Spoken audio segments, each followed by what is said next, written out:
The fastest way to lose a year is negotiating with yourself every morning. Today, we end the negotiation.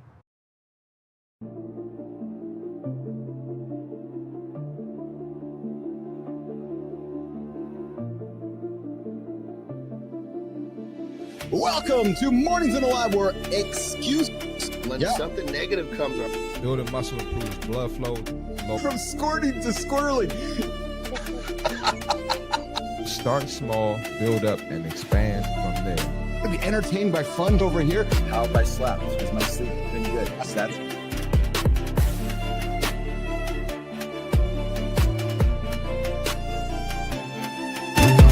doesn't come from breaking the rules, you guys.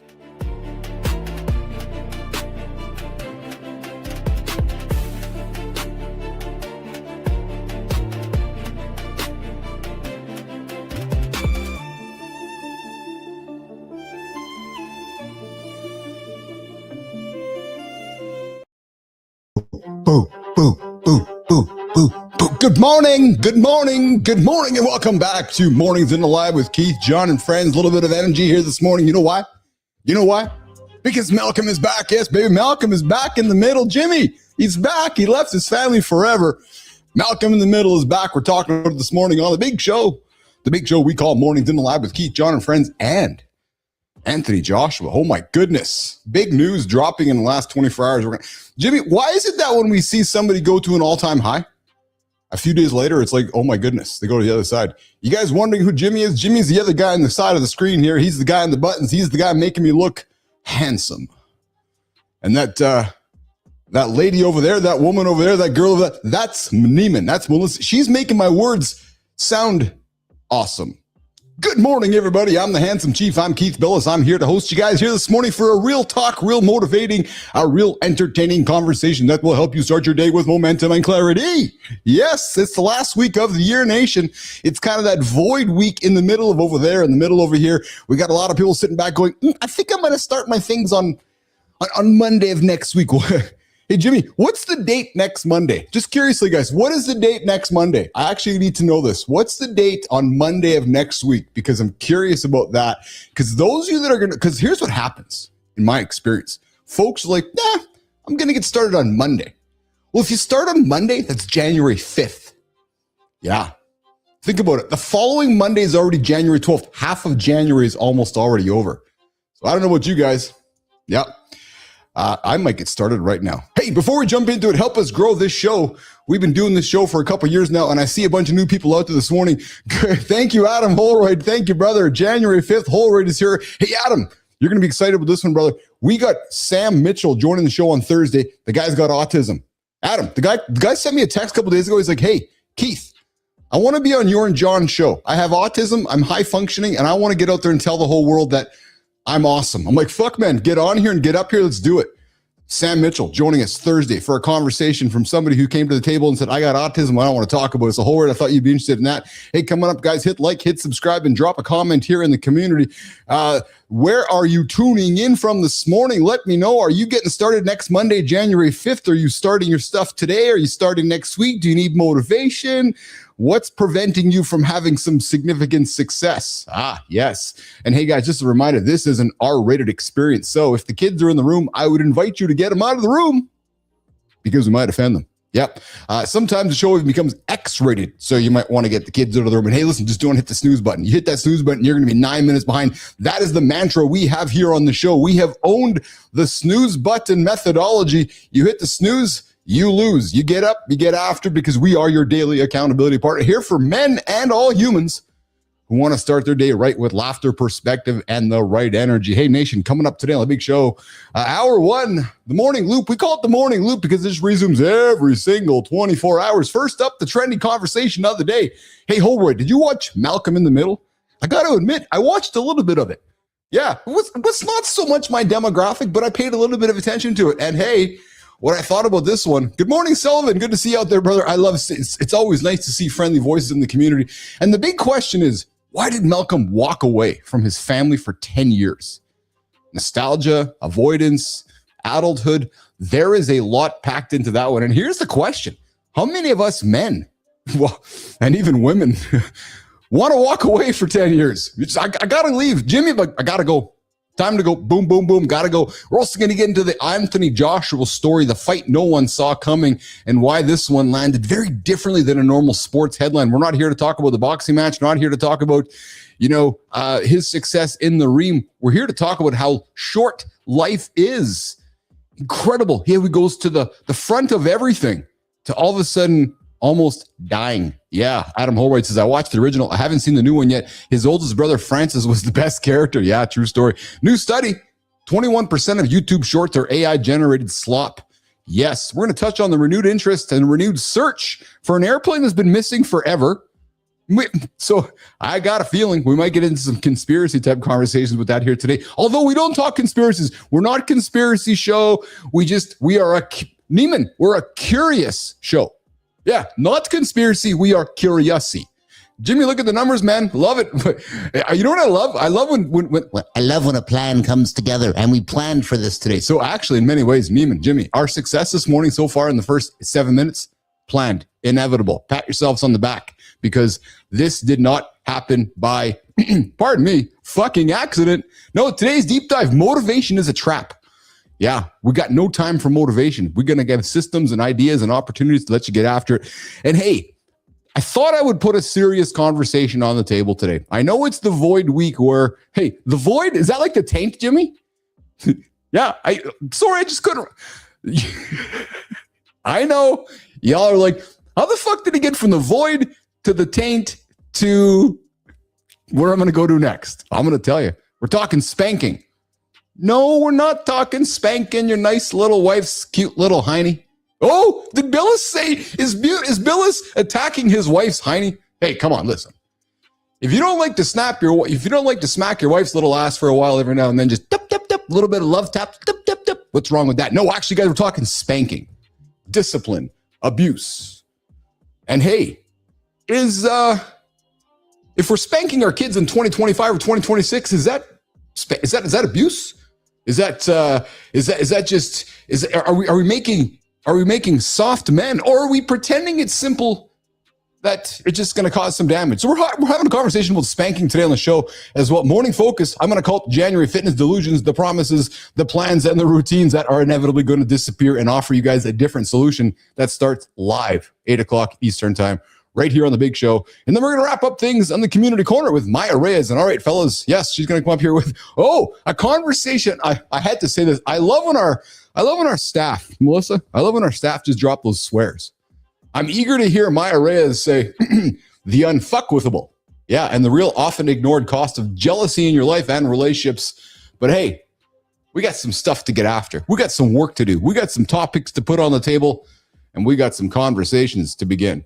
And you know what? It all starts right now because, I'm going to put a camera on me and I'm going to look over here and I'm going to say a few words that's going to sound just like, drum roll, please. The morning loop, it starts right now. Nation, good morning. If you woke up tired, perfect. Today's show is Caffeine and Consequence. One sip, one standard. I'm the calm one today.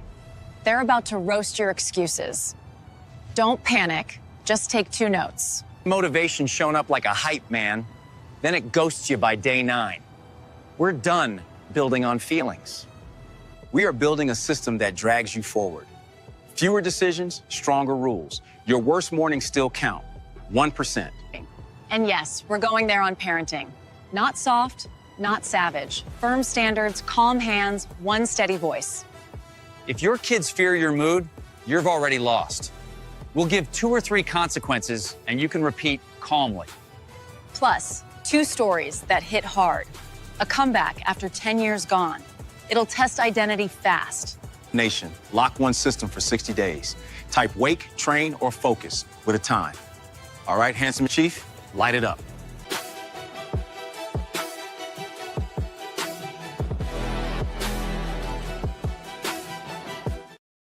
Yeah, see all you new folks out there in the community right now. You guys can join the show with us live right now or in the mornings in the lab community to join the show right now. Yes, I see Jimmy's been at work. You heard me loud and clear. 431-300-3005 phone, text, or leave a voicemail. Yes, that is me. True story. That's me without glasses on. Yeah.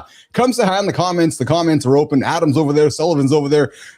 Good Time's over there. Neiman's over there. And to those of you that are not watching live, well, I'm sorry you missed all the great conversation, all the great fun with Keith and John. Get up, get after it live, 8 o'clock Eastern time, right here on Mornings in the Live with Keith, John, and friends. Jimmy, I see somebody waiting. He's on time. Let's do it. Let's bring in the big dog himself, John Anderson.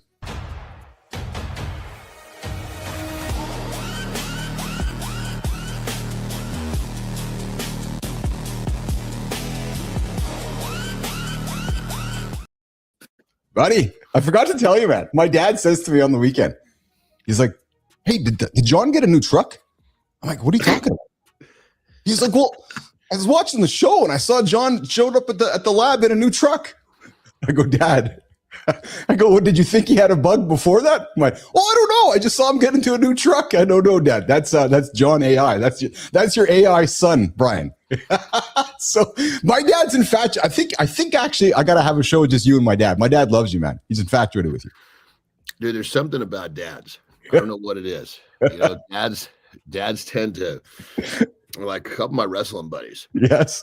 Their dads were like always like watching my social media. Yes. You know? Yes. I don't know what it is. Well, I know. Well, so I know what it is. I tell exactly what it is. Good morning, babe. I see you up there. 3 attempts. I see you up there. So, Johnny, I'll tell you what it is. There's an aura about you that creates an immense amount of curiosity. Just call it what it is, right? And let's be frank. So I learned my dad's 82, not 84. So, you know, he grew up like you I did, watching certain eras of men, and he's like, tell me more about this John guy. Like, he sees you, and it's funny when he described you to his buddies. What he'll be saying. Let's hear it. Let's hear it. How did he do it? Well, it's this facial expressions, and it's just like he's big, and it's just you can just kind of you've seen it before, but it's like you got this 82-year-old man just trying to describe like this big hulking old school bodybuilder, right? I love it, man, the way because it's so endearing. Like you know that, right? It's just such an endearing thing, and it's funny, man. But it was like, yeah, did John get a new truck? No, Dad. John did not get a new truck. Well, you know what I think? What I think it is too. I don't know. I've always just kind of wondered myself. I think it's because, and I kind of noticed this when I went to Japan. Yes. Like what they all thought I was. They would call me animal. Oh, you animal. Yeah. Yes. Yes. But I think part of the allure, as you're saying, is that. You know, I will fucking say what I want to say. I fucking burp. I fart. I do all the shit that most people won't do right now, no matter where I am. I'm me everywhere. No, that's exactly it. And I'd like to maybe pull a string from that conversation. I will say that I maybe have experienced some of that same stuff. I know that when I was out traveling, growing ICUC, and I was meeting a lot of new people for the first time, I think there's what I've learned, John, especially, and I'll say this, especially around a lot of my friends who are gay, who love me for my unapologetic self. Yeah. You know what I mean? And because I've had friends that are gay that are like, oh man, I'm Keith, you're just yourself. I'm like, yeah, because you know that person is like they can't be themselves, and I'm like, oh fuck, why can't you be themselves? Oh, because I can't. It's complicated, right? And I think it's the same thing with you, Anderson. Somebody sees you, and it's just there's this is my unapologetic who I am, and I'm not for everyone, and you're okay with that. And I will suggest to you that's maybe one of the reasons why our show continues to work well when people discover us. It's like, oh, okay, there's a character around that. Right? You know what I mean? So it's not everybody has that. No. And I'll just say what it is. It's just not everybody does have it, actually. There's an it factor. I'll go back to Cheryl Whitaker. Right when I found Cheryl to be a guest on the show, you've been around enough people. You see people. There's people have a certain kind of a charisma about them that makes you want to walk towards them and be curious. So my dad sees you. He's like, what's this Anderson guy all about? Right? Well, it was part of my blessing because in the beginning, I was like, I was kind of pushed aside because of my learning disabilities. Yes. So. All I wanted was to be like everybody. Like I wanted to be like everybody else. Like it was like painful. right? Yes. And then you want something so bad and it doesn't fucking work. And then you finally get there and you're like, what the fuck did I give a shit about this for? Yes. And I was like, so I'll probably in my teens, like late teens, probably 19, you know, I spent a year there being accepted. And, Yes. you know, it was like Yes. all this, it was kind of like this, you know, very first there was a honeymoon. It was like, wow, this is really fucking cool. Yep. You know, and then I was kind of like, this is kind of stupid, you know, because I got here because I wasn't like them. Yes. I mean, and I stuck to them, you know, and now that I am like them, and I'm going to be pushing right on through here because I'm not going to exist here long as I keep doing what I'm doing. So realize the further you get away on the other side of this, yes, or you're going to be, I don't know, fucking recognized, if you will, wanted. I don't know what adjective to put with it, but it was kind of like, so I was part of my blessing.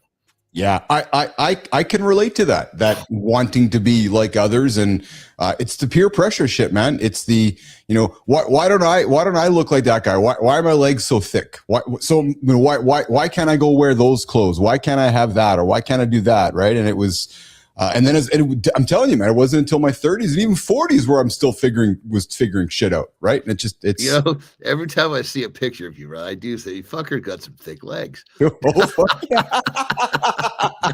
Hey, I'll tell you something you'll be proud of. Well, maybe you whatever, but I'm an old dude here. I was crushing just a 305 on the squat today, man. Banging off 3 sets of 10 at 305 today on the squat for a 53-year-old man. Not too bad, brother. Not too bad. I'm proud of that. 3 sets of 10 at 300 plus is pretty fucking good for, at this point, just about any fucking man in the fucking world. Jesus Thank you. Christ. Yeah. I did some heavies. I did some squats. I did some deads, and then I got on my bike and I did a climb ride where it was time under tension, Johnny. So like 60, 70 resistance and just literally like a sled, like just pushing up fucking hill, like just that grind, eh? Like, you know what I mean? Like that long grind. So that's what I did this morning. And then I did lunges. It was very much compound big move. My legs are fucking sore right now, I'll tell you. But I did some squats yesterday, first time since my leg went fucking, my hip went crazy. And oh my God, am I sore today? Oh, yeah. Holy shit. Hey, yeah, like it's great when you don't do something for a little while, you come back. Yes, to it. I literally have said I'm only going to put a plate per side. I'm not going to get anything dumb. Just going to want to just open my shit up because it's tight. Yeah. Oh Christ!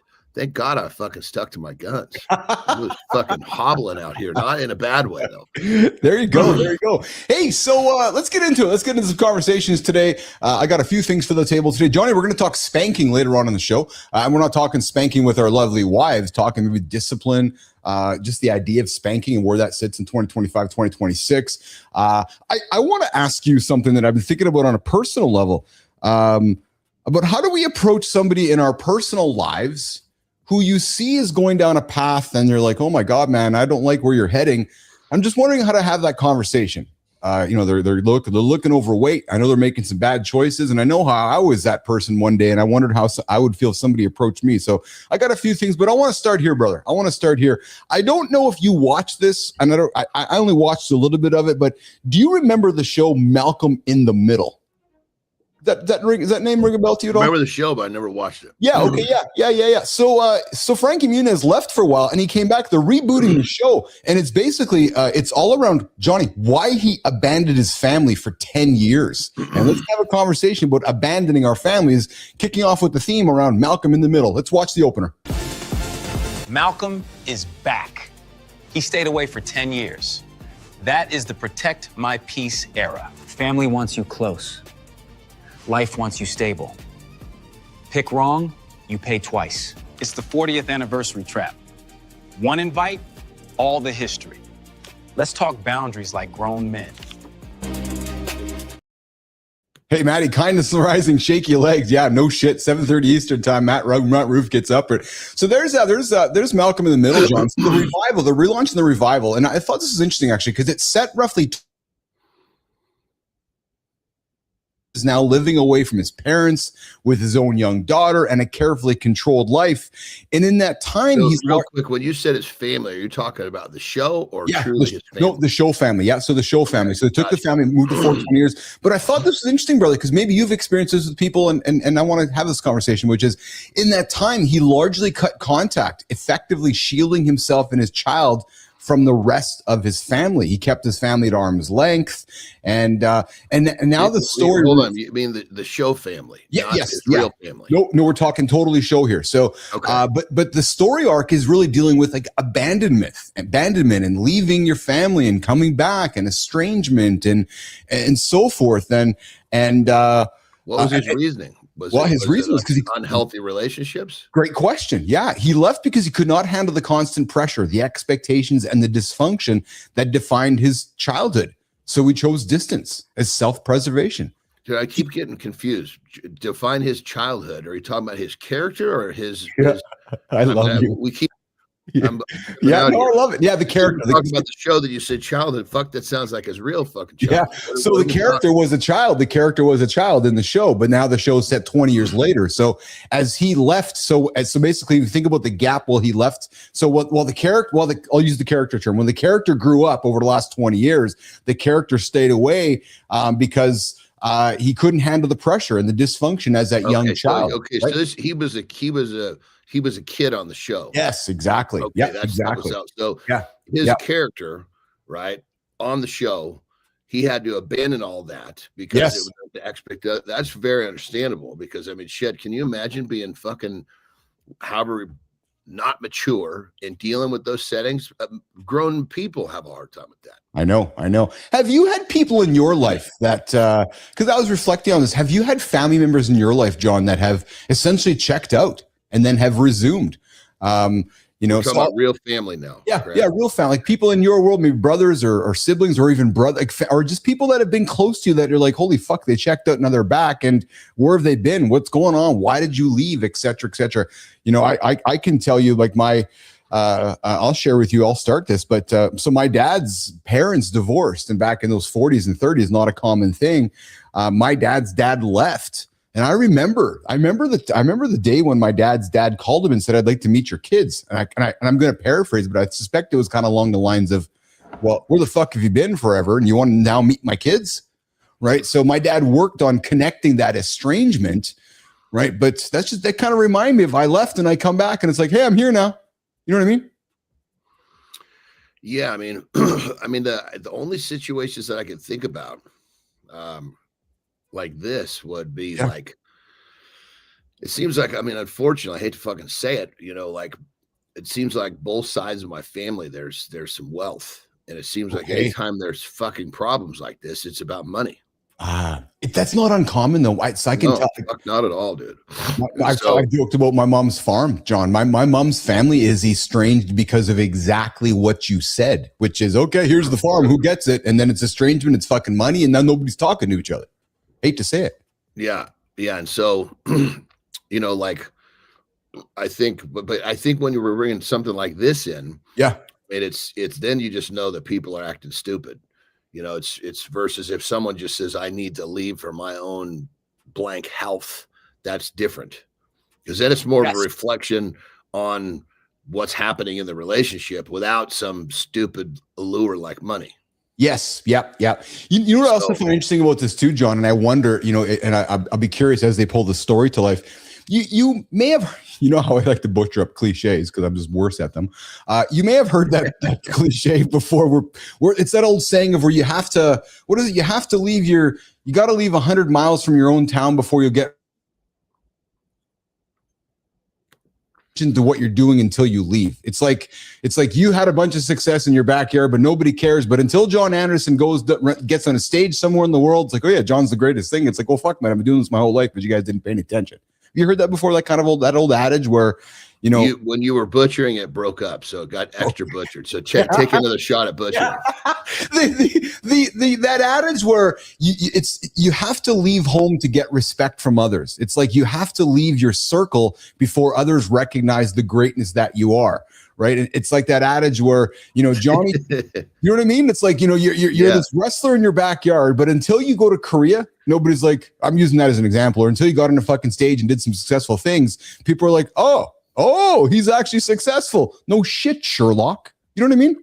Well, and I think there's the flip side of that. You see the people that fucking split and then they never make it to that spot. And then all the shit talkers about them leaving, saying, oh, that's never going to work. They're then they're really fucking happy sitting around the fucking campfire. They've been sitting around for fucking 40 years.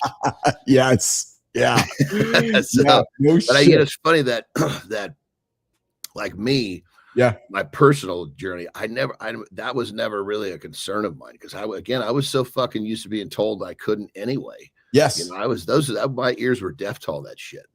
It's funny when you say, because I don't know if I was ever told my whole life that I couldn't do anything.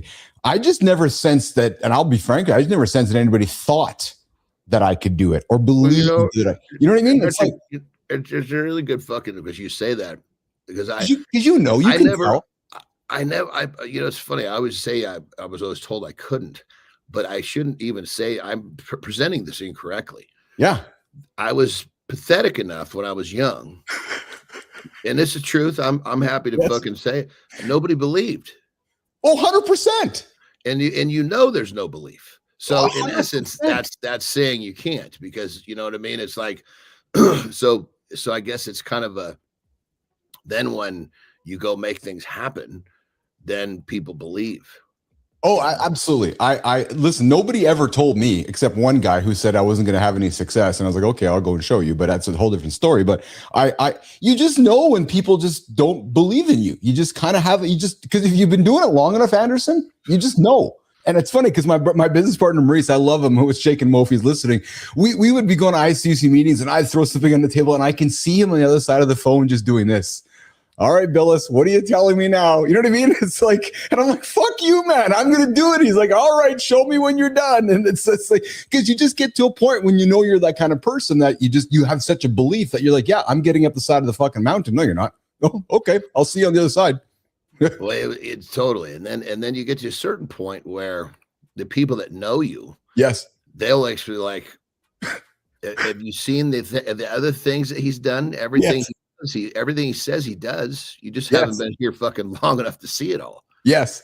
Well, so I find funny that about this show, because a couple years ago I told everybody that I was doing this. And I know a lot of people are like, do. Yeah, okay, whatever. Well, now we're here. And now daily we got 200, 300, 400, 500 people showing up on the show. We get a few thousand people every week hanging out with us, 10, 15,000 people every month hanging out with us. Okay, no, we're not doing it. That's fine. I see Marty coming into the green room here. That's interesting. Hey, Johnny, get this. We got Petro. They say an apple doesn't fall far from the tree, but the apple sure rolls a great distance when that tree is at the top of a mountain, or better yet, hanging next to a river. Oh, well said. Yeah. Yeah, that's interesting, Petro. That's Petro. Hey, before we get to our next one, Anthony Joshua, Jimmy, before we get done with Johnny, I got Cardio Miracle from Jason Hewlett. I got it yesterday. I drank my first glass. Did you get your box? Dude, you're fucking kidding me. I did the same thing yesterday. You fucker. Fuck off. I swear to God, dude. I swear to God. I had to sit in the cupboard and I was like, I've had this shit for a few days, but I've been so fucking laid up. It would be silly for me to even pretend. Yeah. Like, well, I'm actually going to do a workout today. Let's, and I've just, I've been fucking around with push-ups and shit like that, but really being cognizant of my position. Like today, I feel like I'm going to go and actually try to do something. So I drank it, and I mean, granted, I'm still not in that position where I can give it a true understanding. But there's no question that because I've experienced a lot of these products. Well, I'm sure you have. I'm sure you fucking. I'm sure you have a book of all the ones you didn't finish. Yeah, and so I would say there's no question that I felt something interesting. Yeah.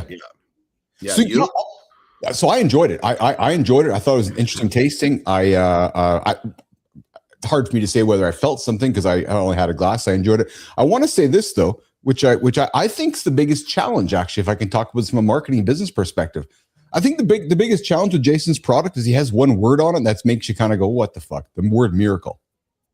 Like I wish the packaging didn't say miracle on it, because miracle makes us kind of go. It makes us kind of go. I so agree, but that's people like you and I. The fucking large public is like, oh my God, it says it's miracle. Yeah.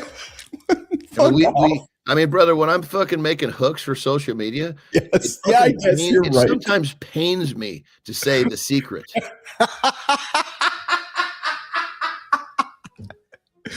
So I'm like, this is so fucking dumb. I know it works so fucking well. Yeah, I know. I got like when I stand there with my shirt off, I'm like, are you fuckers really gonna is this all it takes, you fuckers? God damn it, man. Because shirt on, shirt off, same exact fucking video. Yeah. Unbelievable the difference of fucking engagement and viewership. Oh man, that's funny, man. I'm telling you. It's I got a meeting with Jason Heald today. Yeah, I think he's interested in doing some work with us. So I'm kind of curious about that. And hey, listen, and Ben Bresington, who was on the show yesterday with the mushrooms, I dropped our addresses to him yesterday. So I expect us to get a box of stuff. And you know what I'm enjoying? I said to Melissa yesterday, we need to find more people like that so we can try products, talk about products, and bring that onto our show like we did yesterday. That was kind of interesting. So and you, what I like about you is that you're the good conduit, right, between the two of us, because you're like, magic juice, fuck that, we don't want to try it. I'm interested. Talk to my assistant. We want to try it. So it's like you're smelling this shit for so fucking long. I know. That's what I love, because I can fucking. It's like Jesus Christ. It's so like So nation, here's going to be Keith and John's role. I'm going to be the lion, go the hunt the folks. You're going to I'll bring them back, and you'll decide whether we're going to eat it or not. So then you can say, okay, this is good or this is not good, and so to speak. So speaking of I like this plan, but we need to change the vocabulary. Okay, tell me. Because you and hunting, you're gonna wave your broom at him to scare him towards me so I can hunt him. No, I'm not a hunter. Hey, so why is it that it's fun to pretend though? It's fun to pretend, isn't it? Yeah, I like to pretend too. Yeah, absolutely. Hey, so here's a question for you. Why is it that we I don't know if it's coincidence, if it's irony, if it's just life, but all of a sudden, somebody's in the headlines doing crazy shit, making big money, doing incredible, just all this, like just at the top of the world, and then tragedy strikes. Jimmy. Breaking news from Nigeria. Joshua is stable after a crash. 2 fatalities are reported. We are not here for details. We are here for meaning. If you're chasing goals, do not neglect your people. Drop a prayer for the families, then pick one person and text them now. That's the move today. So it's crazy. The guy goes from being on stage, one of the biggest fights of his career, to yesterday, him being in a car crash with 2 of his best friends who die. Anthony Joshua, the guy who was in that boxing match with Logan Paul. I don't know if you heard the news or saw the news or aware of it, but I put it on the table today because it's like, you and I have been around this planet long enough where you see somebody at the top of their game, and then all of a sudden, a few days later, you're like, what the fuck happened, brother? I'll tell you exactly why. I see it all the fucking time. And I know you do. Tell me. So you bust your ass to get to this place. Yeah. You're existing on a new plane. Mm-hmm. Now the universe is going to test you. Are you really ready to be here or not? Mm-hmm. Mm-hmm. And if you're not, bam. Yeah. It's going to basically knock you back down because, you got there, but you really weren't ready to stay there. When it's kind of like, okay, you're a champion now. Are you prepared to? And I don't know what happened, so I'm not trying to blame him. No. I know exactly what you're saying. But it's universe is saying, okay, you're a champion, and I'm not talking about him. I'm talking about in general. This is just a blanket statement. Johnny, I've been there. I know exactly what you're saying. I've been there. All of a sudden, you wake up, and you're like on the top of the planet, and everybody's. Are you really prepared to exist here? No, you're not prepared to exist here. No. Whatever reason it is, you're not ready. And so we have to knock you back down. And sometimes people get knocked down like the loss of his 2 best friends. Fuck, man, that's I know. Be brutal. Yeah. But that right there is probably that's going to be a lesson that he'll never forget. Well, and that's why I put it out here, because we've seen how many NFL athletes, Major League Baseball players, NHL guys, you go from nothing to signing the big contract. And the next thing you know, they wake up on the Monday and all their friends that they grew up with, or all their hanger-oners, or all their friends. And like you said, they're all of a sudden in the next playing field. They get private planes. They get that. What's that entitlement starts to show up. And like you said, you get tested. And I'll say on a very minute level, I was that. All of a sudden, I woke up on a Monday with a whole new bank account and a whole new lifestyle, and was unfortunate. I was able to make some good decisions along the way that didn't put me in this bad spot. But I know exactly what you're talking about, and it's time and time again we see this, don't we?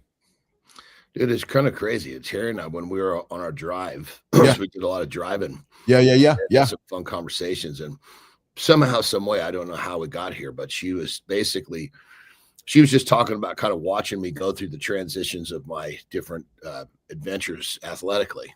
Yes, and she's all, it was really interesting because you worked so hard, and you did things that totally amazed me to get to these new places, and I remember like some of the fuck. I mean, I would just it was the absolute epitome of doing what was necessary. It was what was required to get there. That's what was happening.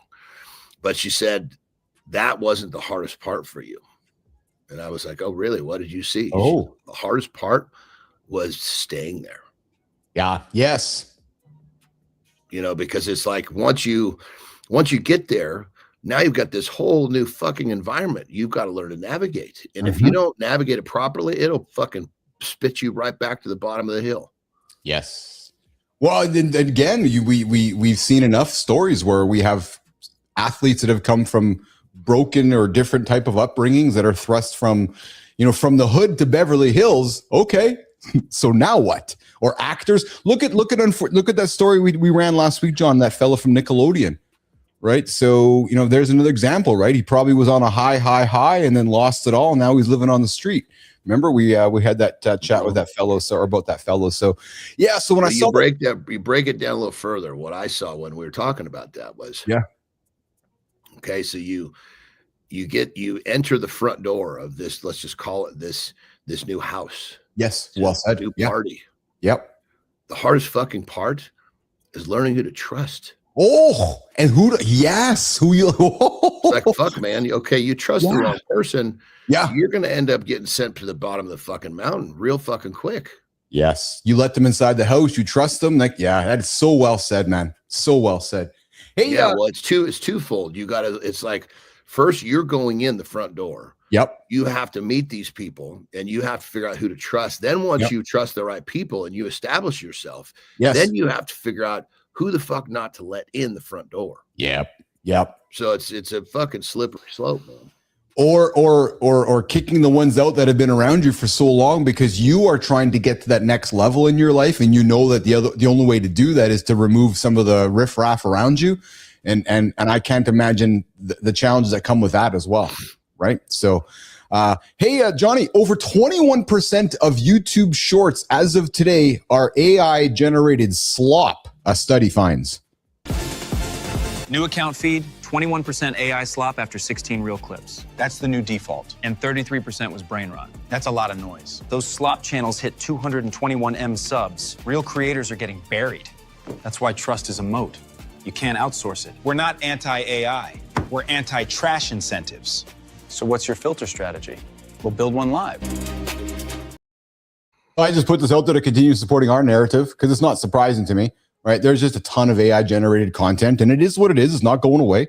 It's the world we live in now. It's easy to make, and people want to watch instead of read, which I think continues to add value to the type of live conversations that we're creating here. Because you can consume slop and just flick, or you can come join a conversation or watch long form content. So it's crazy, dude, because as I watch, like, I'm always watching in the morning. Sure, you are listening. I'm watching. Yeah. But lately, I've been trying to learn about silver because there's so much fucking happening. When I say learn, I'm just trying to understand more of what's shifting because there's so much shifting. Yes. And I gotta say that, as soon as I figure out that because you almost can't fucking tell if there's some new video with some new, I don't know, speaker, what you call it. Yeah. And you see that there's a lot of viewership. You can't help but to want to see what they're saying, right? Yes. Then you got to, it's like, fuck, man, I figure out this is not a fucking real person. No. And then at that point, you think, well, who the fuck's behind it? Because I want to hear the guy who has been in this fucking, like Ray Dalio, you know that name. Yes, absolutely. There was these fucking videos, and now with the voices, they can fucking make these voices so well. So I'm listening to these things, and I'm like, God, it sounds like him, you know. And as I'm listening, I'm catching little tweaks. And I'm like, motherfucker, this is not him. So at that point, I don't want to hear those videos anymore. Bingo. Well, so I'm going to say something to you and take this, and I want you to hear me and take it for what it's worth, because I'm hearing this from people that I'm talking to these days off the show. Like, as every day we do this, our responsibility is, this is going to sound like I'm not trying to create hyperbole in this. This is just fact.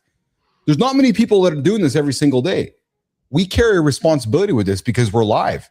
My point is that when we're making a statement, we need to be backing it up with something that's factual or something that's supportive, and that we can't just dropping shit, because there's enough shit that's out there that if people are going to end up here and they hear you say something, they're going, oh, that's actually John saying it, not to your point of the Ray Dalio stuff. So I'll tell you, man, as I believe that as you and I keep doing this, when my moms, the dads, the people that are tuning into you and I, they're going, well, Keith said that, John said that, it must be true. And so it's no different than you and I growing up with Cronkite or the big newscasters. Dude, there's responsibilities with what we are doing on a daily basis. You think 6 months from now, when more stuff is AI generated slop, people are looking for that trustworthy head. Well, if Anderson said this and I can have a live conversation with him, credibility, right? So, well, yeah, I mean, and I think let's define slop. So AI can be used to enhance 100% a respectable opinion, a known respectable opinion, or it can be used to imitate. Absolutely, yeah. It's and the imitation that's the slop. Here's what I get nervous, man. I'm going to put your mom in the category with my mom and dad. So I got my mom and dad and your mom, 3 people sitting on Facebook watching videos today. They would not have any clue what is real and not real. Like, and they're the kind of folks that are going to sit around with their friends saying, well, John, I saw this on Facebook today. Dalio was on there saying that silver's doing this and silver's doing that. And then Brian's calling the investor, and then Brian's calling your mom. And all of a sudden, the 3 of them are making decisions on things that are factually not true. And that's just literally around the corner, man. Yeah. No, I mean, it's 100% true, brother. I mean, it's going to be I mean, these imitations are, if you don't really fucking know the person you're watching, these imitations are hard to pick up on. Absolutely. Well, so, and it's interesting to hear what you said, because if you remember the advice I threw on the table last week, which was humans today are preferring AI generated photos over real photos, because we like to see filters of ourselves. But it's true, right? Because we don't like, oh, I don't want to be fat. Can you make me look better? Okay, well, that's the better photo of you. That's what I prefer. But what we're also being taught is these deep fakes are so good. And think to how you decided in your brain how Dalio wasn't real. You had an emotional reaction because you're like, wait, something's not adding up here. Right. So what experts, quote unquote experts, are suggesting to us is that we got to lean into our emotions of curiosity to determine whether something is real or not. So as you were watching that Dalio video, something was, in your gut, which was telling you to go, asking that one more question, which convinced you that it wasn't real. Yeah, for sure. And now you're realizing if it's just a voice, a picture, yes, the voice, they've taken half of their challenge out of the equation. Absolutely. Hey, I got a question for you. So we're both animal guys. I love my dogs. I know you love your dogs, but here's a question for you. I did not know. Well, I guess I kind of knew this, but didn't really know about it until I dug into the facts around it. If you died with your dogs, Marty's in the lab. What's going on, Marty? What's up, baby? What's up, baby? How are you, brother? Just slides into the lab. Great, man. Just quietly slides in. Okay. Well, then, Marty, here's the question for the both of you then. If you died with your dogs, would your dogs eat you to stay alive? I hope so. Marty. If you died with your dogs. Yep. Your dogs were there when you died. Yes. Yeah, you had to rephrase the question. Thanks, Johnny. You got it, man. I got you, man. You know this little nutty fucker. I was about to get him. Yeah, you got to decode what he talks about. Yeah, I'm used to this fucking guy. This is the funny farm language. This is the funny farm language. I don't think my dogs would eat me. Oh, dark headline. If you died alone, your pet might scavenge. They're not evil. They're hungry. Dogs can start within 1 day. Cats often wait 2 to 3. Forensics sees it enough to account for it. Fix is simple. Daily check-ins and an auto feeder. Not paranoia. It's adulting. So I just think we learned, Johnny, that Marty's dogs would not eat dark meat. Oh, Lord. Jesus Christ. That's insane. That's crazy. So anyways, dogs would start eating you within a day. Cats would take a couple, 2 to 3 days. See, I think here's the thing. I think that what we're not doing here, Mark, what do you think about this? So, I mean, I understand the idea that they wouldn't eat you, but I think animals are much fucking more intelligent on a spiritual level than they give them credit for. They know that you are gone. Yes. Mm-hmm.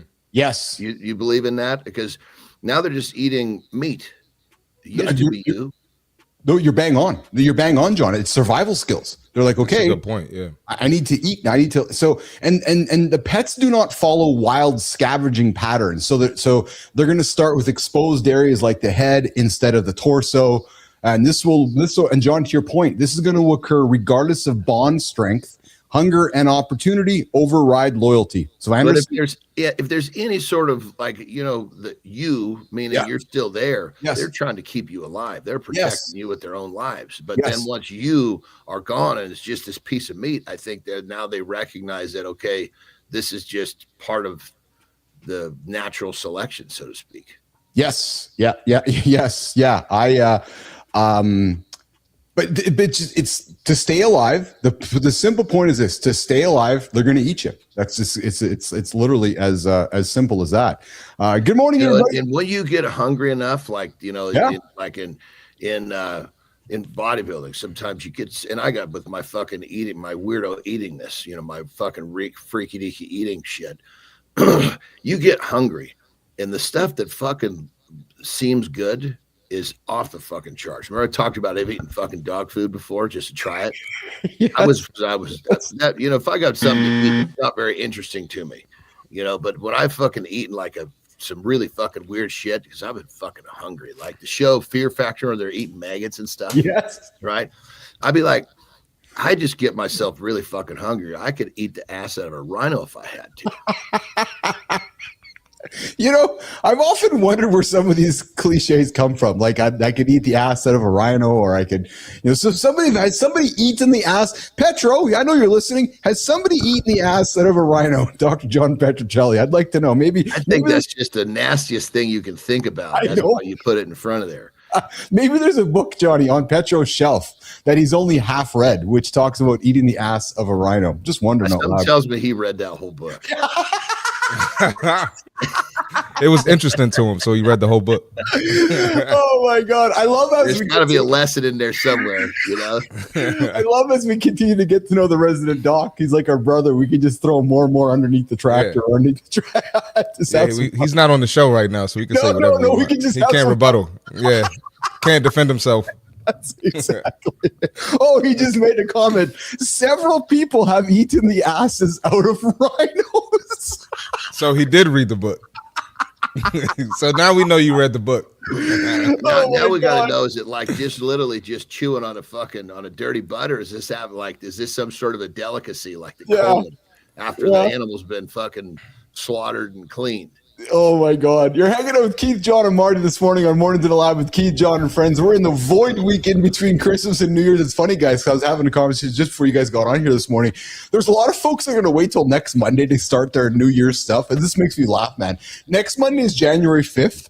And then a weekend is already January 12th. It's already halfway through January. And folks are like, oh yeah, I'm going to get started. Marty, I know you got people going, I'll start on Monday next week. What the fuck, man? Like, it's funny, Marty, because Keith and John got to the show yesterday and we were both like, do. He's like, yeah, let's go right now. And there's people that are waiting till next week or next year kind of thing. So, man, I had a new sign up yesterday. Did you? And I tell her, all right, let's start tomorrow, as in today. She's like, no, I'm gonna start next week. I'm gonna eat all the junk food and drink alcohol and get started in the new year. I'm like, you're already starting off on the wrong foot. Oh, that's funny. That's funny. We got Exceptional Bushy. I like Maya better than my own wife. Well, good for you, Exceptional Bushy. That is awesome. Hey, Jimmy, let's put this epic spot on the screen here. Johnny, have you done this? We got Thor doing some. So I always I love learning from you. So I like to find cool shit so we can learn from you from. So check out this grip strength exercise that I saw yesterday. Check this one out. Have you done this before? It's called. Well, I can't see. Is it a big handle? Yeah. So like okay, that's big. It's fucking Thor, so you look small. It's called a roll. It looks small because of him. You're right. Yeah, I believe it's a Rolling Thunder handle. So how does that? So it's big. Like, okay, if my hand was on that bitch, it would be like this open, right? Oh, really? But it fucking rotates. Like the world. I've spent a while since I've seen, or since I've been aware of what the world record is, but. I mean, like he's probably, for knowing him, he's probably fucking just whooped the world record. But yeah, like if you can like perfect example, if we had one of those, yes, you guys would be hard pressed to pick up 150 pounds. Oh, is that right? Yeah. Really fucking difficult. Is it? It took me a while to break 200. Can you help me through the mechanics of it? What is it? Is it the grip around it that's so hard? Like, why would it be hard for Keith and Marty? Is it because we can't get our hand around it? Like, what's the difficulty? Well, that's one element, but the fact that it rotates, it spins. So you try to get a deep grip and boom, it goes to here. So it's your pinch. If your thumb can't hold on, your thumb can't keep. Holy shit! Yeah. Mm-hmm. Yeah. So there's three types of grip. There's pinch, which is this. Yes. That Rolling Thunder turns out to be a pinch because if your thumb can't keep it in. Oh, yeah. Right. There's pinch. There's crush, which would be a gripper. Yes. Like when those things were real popular, this is back when I was in strength. I think I was the 41st man to close the number 3. Oh, really? Okay, cool. Yeah. And then there's support, which is like how long you can hold something that doesn't spin. Okay. Like a farmer's walk would be support. Yeah. Deadlift, a deadlift hold would only be support if you were allowed to have a mixed grip. Okay. Because if it spins, now it's not support grip anymore. Is that gadget or whatever it's called to hold that weight together, John? Is that like a custom thing, or would he have built that, or those are strength? No, that's a universal. Okay. It's called a Rolling Thunder. I see. Yeah, truly the name Rolling Thunder. Rolling Thunder. I see Adam. Hence the word roll. Oh yeah. So then I'm thinking there's a plate in the bottom. You stack your plates on it, and it like there's make a nut on the bottom. Yeah. So if you were to buy one, you'd buy the handle. It would just be the spinning part with the little gadget to hook. Then you'd have to buy the pin, which is where you stack all the plates on. And you'd have to buy a carabiner to hook them together. Yeah. So Thor's just stacked a whole shitload of plates on that pin. Yep.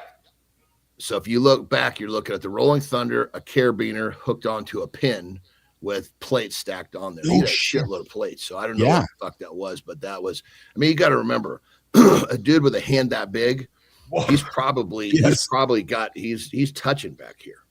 That's incredible. Marty, have you seen that before today? I did not until I set up for today's show. Never seen it. That's deep strength enthusiast stuff. That's deep. Yeah, it looks fun. Yeah. Well, that's fascinating to me. So Johnny, that's why I love having you on the team here, because I love that shit. So now I can learn about it. I have one of those fucking right. Well, you do, eh? Oh, interesting. Yeah. Oh, you had to train them because it was like, this is all in strength, you have to fucking train your grip. There's just no two fucking ways about it. It's Marty, so one of the things, look at that. There you go. Oh, I see that. Okay. Look at how big that fucking grip is. Yeah. Oh, the black part spins. Yeah. The parts on the end, that's static. And you can't, your hands can't go over that. They have to remain completely on the black. That's pretty cool, man. That's pretty cool. Because if you fudge your finger over onto where it's static, now you're making the roll. It doesn't spin as easily. Mm-hmm. Okay. It's like cheating. But I mean, dude, how many fucking times, like back in the fucking day, we would have called a Hercules hold. Yes. You're coming out, you're fucking grabbing a hold of these two. If you can see my arms out straight. Yeah. Grabbing a hold of these two. They were static grip at that point. It didn't spin. just 6 feet beyond, there's a chain that's hooked onto those, that's hooked onto 2 fucking cars. Yes. And those fucking cars are on fucking like 20-degree ramps. What? And basically got people in the fucking cars. What? And you got a ref standing in front of you. And you're standing there like this, and you're telling them, you know, I want this one to go out that much further. Boom, boom, you know, boom, boom. You're telling the ref where you want the fucking cars to go. And you're waiting for what you're waiting for is one of these movements. You don't feel it get any harder. And as soon as you feel that, you know, you got all the fucking weight in your hands. Boom, you give him this, and he starts the clock. So I noticed that you use neck movements for that. Well, I've noticed they have a new exercise that teaches that. Jimmy, let's put this one up here. So strength training is now, they're training this, Johnny, to help men do that exact exercise, is moving their head around so that they can do that thing you did. That's some sort of a fucking, like a TV show from Asia somewhere. It absolutely is. This is so dumb, but I found it when you walked right into it by putting your head over here. I was like, okay, here's a good freaking move for me to bring this together. But yeah, that's some game show in Asia with people fucking having a stick. I tell you, man, the game show shit in Asia just makes me laugh. I'm telling you. How do they come up with that shit? That's exactly it. How do they come up with this shit is exactly right. Real quick, since we're talking about grip, yeah, I started doing they got this new gym in the area, and I started doing the fat grip curls. Okay, with the fat grip dumbbells, Johnny. Yes. So I'm working on my grip too, man. Mm-hmm. Yeah, that's a big difference. Yeah, man. Oh, I like grip strength. Hey, so I'm not here to talk. I was trying to figure out what the Nate was as well. What's Nick? What the fuck was that? Just the grip around the waist. And then how the waist comes in. Hey, so 10 years ago, the world lost an airplane, and I'm not here to talk conspiracies. I'm just a curious soul, but they're starting to look for this one again. Jimmy. December 30, the hunt restarts. That date matters. Let's go. New detection methods plus deeper AUVs. Smaller target, better odds. This is the strongest push in years. Hey, the internet will turn it into content. We won't. Closure is the headline. So I don't know if you guys care, but I only care because I'm curious. But they are looking again for Malaysia Airlines 370 that disappeared 10 years ago with 240 people. And they're going to try to find it again. So it's just one of those curious things that, where did the plane go? So I don't think people understand. And it's crazy. I just heard this in a recent documentary I was watching with my mom during Thanksgiving, that like we've explored like 20% of the fucking ocean. Yeah, I know. That's crazy. Yes. I mean, we know more about fucking space than we know about the fucking ocean. It's so true, Anderson. So true, right? And so, but does it make real quick, one of the theories of this whole thing was everybody looks up into the fucking sky. Yes. Like there's fucking aliens up there. They'd be fucking smarter to live down in the deep water. Oh yeah. It's so far this has been the most extensive underwater search in aviation history. So Johnny, so to your statement about how we've only discovered 20% of the ocean, they've already scoured 120,000 square kilometers between 2014 and 17, and they never found any of the wreckage. And there's people that have all these different conspiracy theories, whether the plane landed on an island somewhere, whether it's in Russia, or whether Putin took it, or who knows where it went. But I got to admit, it's fascinating how something can just vanish. Well, but think about what we just said about the ocean. If it lands out in some spot and it sank down deeper than we go, I mean, it's fucking in a pretty good hiding spot. Yeah, something to be said for that. Marty, what's your thoughts on it? Maybe it went to the same place that submarine went a couple years ago. You know what I'm talking about? I do know what you're talking about. Yeah, the one that exploded there. Yeah, they all went to the same place, probably. Yeah, that's my conspiracy theory. That is your conspiracy theory. So when we come back in the second hour, I want to put some curious thoughts on the table. But before we do that, if you're walking through the bushes, again, I I get curious with crazy shit being developed. It's clear to me that the conflict in Europe is all about people developing new technologies. Check this out, and I just put this into the what the fuck is this category. If you're in the bushes, make sure you look up. Check this out. So they have created these drones. They're called ambush drones. They perch in the tree underneath the branches and the leaves, and when you're in the area, they can emerge from the trees to attack you. They're like fucking eagles. They're talons. Like they have like they claw on there, and so they're deploying these in Ukraine right now to help win the field. But I'm a boy, and this kind of shit makes me curious and fascinates me. But check that out. I thought it was kind of neat. Eh? That's just one of those things. So that thing will fly down and grab a hold of you with its claws. Yeah, well, no, it's got missiles and guns on it. So, it's like a bird. Shit. It'll hide up in the trees, John. So just like a bird hiding in the trees. And when it's ready, so it doesn't have to be airborne. They can plant them and wait for someone. Like they know the path of a crew. Yes, they're like, well, let's just fucking get them 3 miles north of where they're coming through, and as soon as they show up, they can sit in the trees and start banging out shots. Exactly correct. Yep, exactly correct. That was pretty cool. Pretty cool. It's pretty cool. So that's insane, man. I mean, the shit has changed. And here's the thing. Yeah. We just think what we don't know about. Oh man, that's what we don't know about. Exactly. It is crazy. Matty Roof. Absolutely got war robots.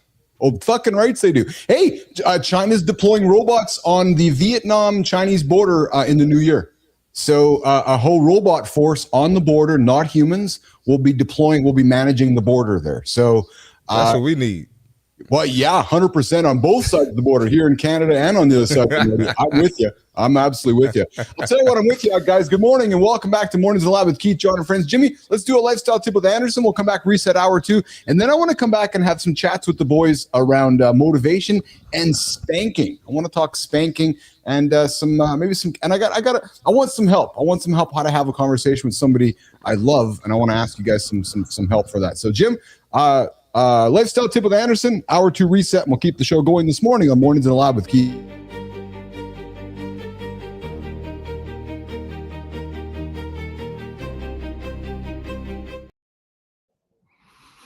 All right, yesterday we talked about those of you that have a resolution. You're ready to go, but you're still waiting. And unfortunately, the statistics show that if you continue to wait, you'll be back here next year doing the same dumb shit. So here's the tip. This year, don't think about starting early. Just think about getting rolling. A soft start, maybe, if you will. Don't call it these terms are what's throwing you off. Maybe just come at this thing halfway. Just do anything you can to get out of the gate, moving in the right direction of this resolution that you're getting ready to start. Because, and I'm not a big connoisseur of doing things halfway, but I am a big connoisseur of starting something, even if it's not perfect. Well, in your mind, it's not perfect until it's the right time, and the fucking right time is never going to show up. So, that being said, don't wait until the 1st or the 4th or whatever silly fucking start date you have for yourself. Just start today with a little bit of what you're doing. And what'll happen is that little bit will feel good. And tomorrow you want to do a little more. Before you know it, you'll be out of the gate. But most importantly, you're breaking free of this pattern that's been keeping you sitting in the same fucking spot for the last decade or however long it's been that you've been doing this same dumb shit where you make a resolution, you wait to get out of the gate, and then the same dumb shit happens again next year. So remember, think about titling it what you want. Soft start, a little bit, but don't wait. Rock and roll.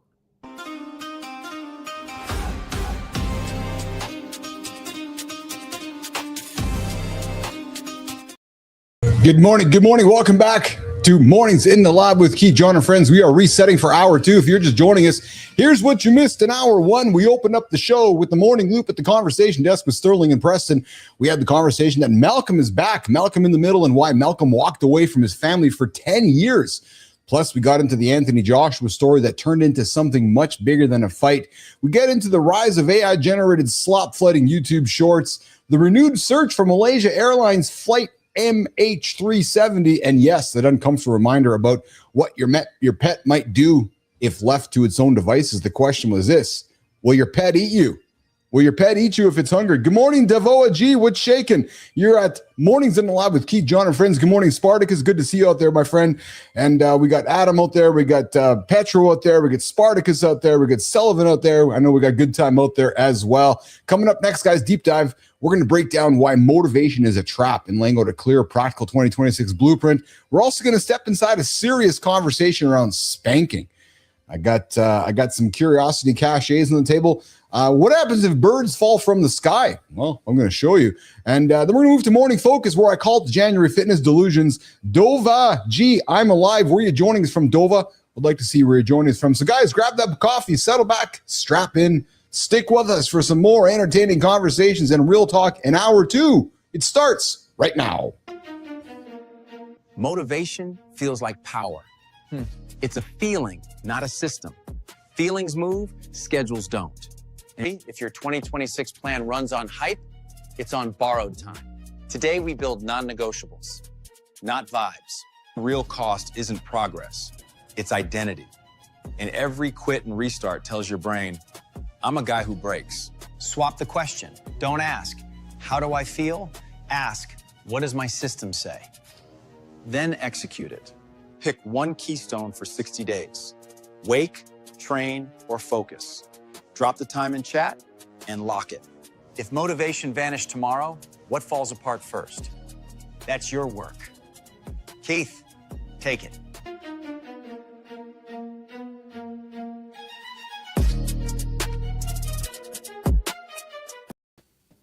I got a video coming up, guys, to show you. I got an actual video of what happens when an earthquake happens and the tectonic plates shift. First video ever captured seeing that. It's actually pretty fucking cool to see how the world shifted around. Hey, guys, you guys can join the show with us live. Coming up in the bottom of the second hour here, 431-300-3005. Come join the conversation. Motivation fades, systems stay. We're talking motivation with myself, John, and Marty. Marty, I'm going to start with you, man. Do you think motivation is supposed to show up every day, or is that the lie? Because Marty, you and I and John don't talk much about motivation. It's intrinsic in ourselves, but people that are tuning in or people that are joining in our conversation and listening in, maybe they're trying to learn about motivation. So Sweden, Dova? But Marty, is it a lie? Is it supposed to show up, or how does one become motivated? Christopher Martin. It's definitely a lie. And, you'll feel motivated some days, but it's just not reality. People who get things accomplished, people who become successful are not motivated all the time. And it's got to be something, it's got to be a bigger picture. And you just can't focus on the motivation. If people only did things when they were motivated, shit wouldn't get done. That's interesting. John, you and I talked about this a little bit yesterday. I was going to say, all you have to do to have your daily motivation is focus on your discipline. Because have you had people? Go ahead. Sorry. Go ahead. No, have you had people are really fucking kicking ass? They're fucking motivated every day because their discipline is so fucking strong that they can't wait to fucking do it again. I'm going to make an assumption here, so correct me if I'm wrong. When men reach out to you for mentoring and coaching, John, are they saying to you, I need you to motivate me, Johnny? I need some help being motivated. Do they use those words? Have they used those words to you? I think it's more implied. It is yes. Yeah, it's kind of like if making a terrible example, but if somebody shows up and he's 250 pounds overweight, yes, you don't really have to talk about that he needs to lose 250 pounds. So let's go there. Yeah, it absolutely does. Marty, you're going to say something? Yeah, I was going to say, some people come to me with that, and I tell them, take your shirt off and look in the mirror. That's your motivation. Oh, look at that belly. That's your motivation. Sounds harsh, but if you need something to motivate you, just the fact that you aren't where you want to be, or if you're not close to it, that could be motivation too. So you can look at the negative thing, that cause you to want to get started to be a motivation as well. I just want to add that in. Well, it's interesting, Marty, because having you say that or John say that, so you guys both mentors, of men. I wonder if I'll put myself. Would I prefer to hear that from you, or would I prefer to hear that from a doctor down the road who eventually says, "Hey, Billis, dude, you've been fucking living a shitty life. Here's some diabetes medication because you're the bad decisions you've been making for a long time." So, Marty or Johnny, you calling me out for the fat belly, maybe that's the best thing you can say to somebody. No? Well, another way to put it to people is look, you're going to pay no matter what. Yes. Like a lot of times they're like, God, this healthy lifestyle is expensive. I said, well, you're going to pay either way. You're going to pay now to live a good life. You're going to pay later to stay alive. What do you want to pay for? Yeah. We're going to bring Maya Reyes into the conversation here as well. Maya's sitting back there. We talked earlier on the show here. Maya, on a dead motivation morning, as a young lady getting up and getting after it, what does your system say to do first before your brain renegotiates, Maya? I don't ask how I feel, and I check the clock and do the first 2 minutes before my brain debates. My system starts the night before, shoes out, water ready, phone in the kitchen, so friction can't win. I keep a minimum I never skip. 10 minutes counts. Consistency protects identity when motivation disappears. Johnny, you talked about a minute. That's what fucking playbook did. Yeah, I know. Well, yeah, duh, because she might be reading your words, which is exactly your playbook. I like to just get moving. 2 minutes, 1 minute. And I was thinking about what you said yesterday, Anderson. Just put your shoes on. And I was really, Marty, because Keith and John are having this conversation yesterday, and he's like, just put your shoes on. And I thought to myself, it's people come to you, Marty, I need to get fit in 30 days. And John's like, no, just put your fucking shoes on. And that's fascinating because it's a completely different look at it, but it's actually the right answer. You know what I mean? Like it's like, well, sure, Keith, it's the right answer. Too often we get too caught up in all the other noise. We're just putting your shoes on the step. Marty. Yeah, well, sometimes it just takes a simple step like that. People make it so complicated. Like if somebody tells me like, how long is this going to take? Or what can I do in 30 days? What can I do in 60 days? Don't even look at it that way. Just the simple step of putting your shoes on, the simple step of let me show up 5 times this week. Or let me eat 3 clean meals today. Let me just focus on one small thing. That's going to get you a lot further if you repeat that small step consistently than looking at the big picture, John coached me. Seriously now, actually.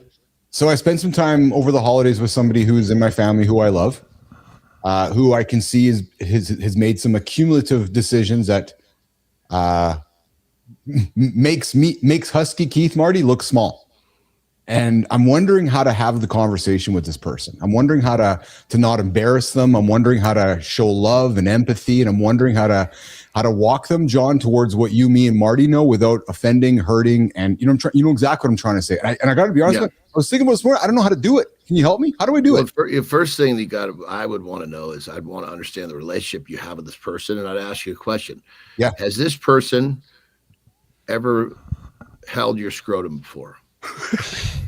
No. Okay, so we know that that's they're not from the funny farm, so we're dealing with normal situations. Yes. I didn't know where he was going with that. I was like, what? Imagine if the funny farm. That's what they did. They just fondled each other's scrotums on the funny farm. So it's a different relationship out there. You should be, if they did that, help you. I don't know how to help you with the bylaws of those relationships like that. If they did that, you should be able to say anything to them. You shouldn't be asking Johnny for advice. Well, I think the simplest thing to do is because obviously if it sounds like you're worried about offending them, you're worried about crossing a line. Is that correct? Yeah, and just maybe hurting somebody's feelings. Because here's the thing: because we both know they know, John. They know, and they've tried before. They've got it. You know exactly what I'm talking about, right? They've tried, they failed. Well, then are you in private or is this in front of a group? No, it would be private. I think it would be private. Yeah. Well, so basically what I would do in the conversation is I would try to open the topic talking about myself. Yes. Right. Yes. And if they followed along, then they would allow you to do it gently. If they were in denial, then at some point say, okay, look, dude, I'm going to be honest. I'm doing this because I care. Because this is not easy for me to do this because I love you. Oh, yes. Like, you got a fucking problem. And I'm here to be honest with you. Only because I love you, I'm being honest. If I didn't love you, I would just walk away and let you keep killing yourself. But I'm not going to do that. So I know this is hard for you, but I promise you, this is probably more difficult for me because I know I'm, according to society, stepping out of line here. Yeah. So you know what? I'm gonna grab the courage to have this conversation with this person because I can see them going down a path that is not a good path. And then you probably, if you offer to help, yes, now you're not just fucking kicking somebody in the nuts and walking away. The odds are he won't ask you to help. No, right? He won't. Now he won't. you've completely fucking rocked his world with some honesty that he drastically needs. Yes. No, he won't ask for help. 100%. Yeah. So you're safe saying, I'll help you. Whatever you need, I'm here. You know he's going to deny that. But you're not just kicking him and walking away. You're kicking him and offering to help him back to his feet. But you know what I find fascinating, Marty, I want to bring you into this one, is that because we know the answers to these solutions is such a massive lifestyle change for some people.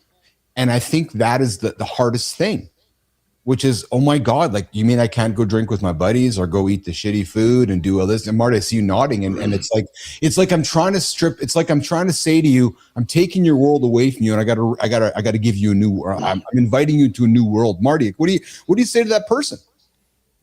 Well, let's look at the results of your way. Let's look at the results of drinking with your buddies all the time, right? What did that get you? It got you feeling sluggish.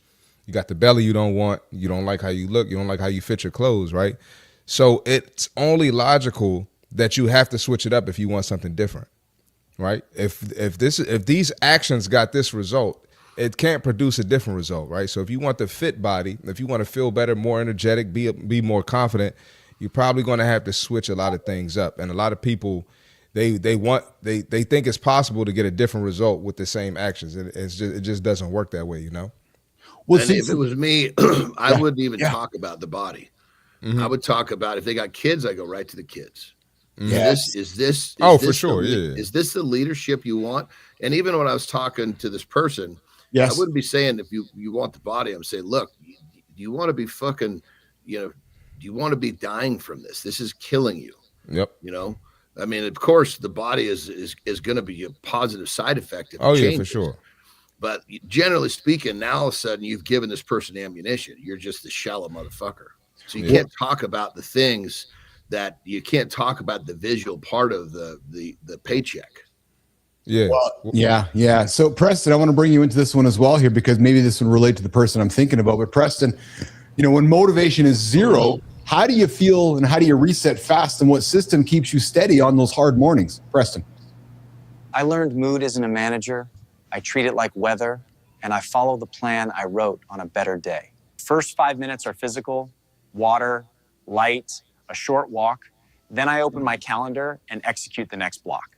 If I miss, I reset fast, no shame. I protect the streak by lowering the bar, not lowering the standard. Yeah, lowering the bar is the key, isn't it? Johnny, put your shoes on. Lowering the fucking barrier of entry. Yes. Not the fact that I'll do it tomorrow. That's lowering the bar. Oh, yeah. Oh, I like that. The way you reframe that. 100%. Yeah, yes. The way he described that, most people aren't going to understand that vocabulary. That language doesn't make sense to most. The bar is later, tomorrow. That's lowering the bar. Yeah. The barrier of entry is making it easier to get started. Well, it's interesting. That's the standard. Because Maddie has a question here. What does the dude love help him see how his lifestyle is harming or a barrier to that? And then Lauren says, the desired result has to outweigh the perceived effort. Well, the problem is, and again, I'm looking at you, Bertie, because I'm thinking that this person I'm referring to maybe kind of would be people like would be in your cycle of clients, Marty, but it's like a lifestyle. That's person and their wife. It's like we like to socialize, have a good time all the time. Does he have kids? Yes. Well, it fucking sits it. Say, look, dude. Oh, I know. You're fucking. This is what your kids don't fucking care what you say. They care. They watch what you do. They are 75% more likely to be lard asses now. And this is where you got to start getting stiff with them. Yeah. What's incredible? 75% more likely to go fucking drinking with it. Do you want your kids to live like you do? And you know what's incredible too? Yes or no? It's yes or no. Yes or no. Because no. yes or no. Now you got to start pinning him to fucking admittal. You know, he's got to admit what the fuck's going on. Admittal is not even a word, but you know what I'm talking about. I know what you mean. Yeah. Marty? Yeah, no, I agree with Johnny 100%, man. You got to come from a place of love, but you got to be straightforward and honest, you know. Yeah, So you Johnny opening with that absolutely fucking thing, but then you've given yourself. That's like when you just say, "Look, my apologies, but now I'm gonna let you have it." Yeah. Well, I think that way, Johnny's way too, is going to create like more of a sense of urgency when you come at him that way. You know what the thing is too, Marty and John, is that here's where I take joy in this. I know the end result if this person decides to make the change. Because we know what happens, right? Is months down the road, it's like, holy fuck, man, I feel great. Look at me. I look great in the mirror. My pants are this. But it's trying to find somebody to see that part, right? And that you know, it's because the three of us know that that's the good feeling. It's like, okay, we know how I'm going to feel after my workout today, but it's getting to that person there, right? And I guess that's kind of the challenge here. Let's wrap this up. Maya, I'm going to float a final question to you, Maya.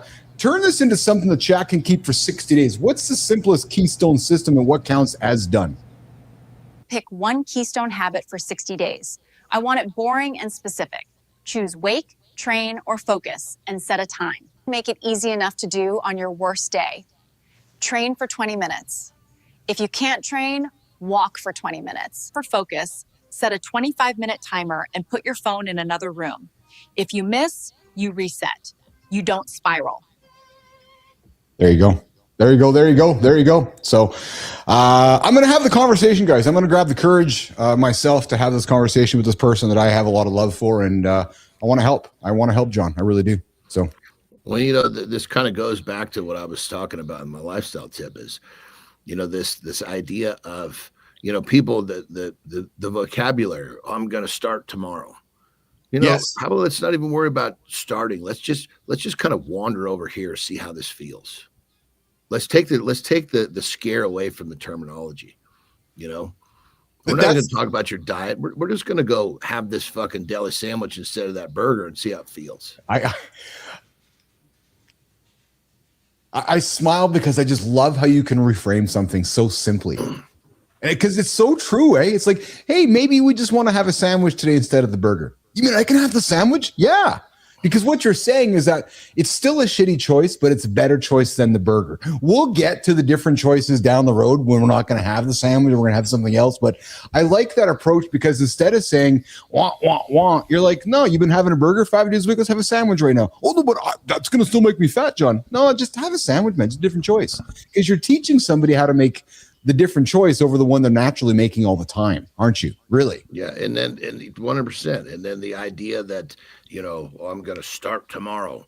Well, the fucking barrier of entry of starting tomorrow has clearly been too high for too long. So let's not fucking worry. Let's get away from all of this vocabulary that we've been stumped with for fucking the last 2 decades. Then let's call it a wander over here. Let's call it a rolling start. Let's call it, let's see how it feels. Let's just do anything to just start to migrate that direction. Yeah. Hey, Marty, what would you do if you were walking through the streets of a city and then all of a sudden all this fell from the sky?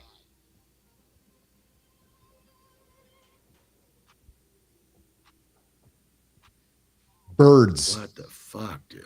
Just birds instantly fell from the sky. So a flock of yellow-headed blackbirds suddenly dropped from the sky on a street in the northern Mexican state of Chihuahua, but the reason behind the mysterious fall remained unknown.